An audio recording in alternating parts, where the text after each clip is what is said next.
salamat sa Diyos. At nakatapos na tayo ng obligasyon. Ayan, last payment ko na dito sa LPU.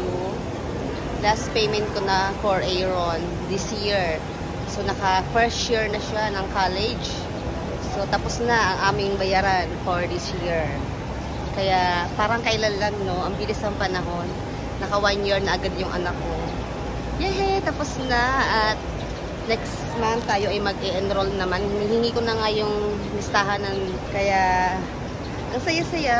Dahil parang kailan lang ay... Ito na. Tapos na ang first year ng anak ko sa college. Kaya, ang saya. Nakaraos na ang ating pagpapaaral ng college. Isa na lang naman yung pinapaaral ko. Kaya...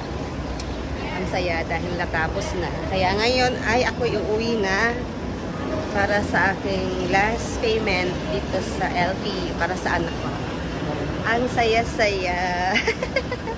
Thank you Lord. Thank you Lord sa blessing at nakaraos na ang aming obligasyon para kay Aaron.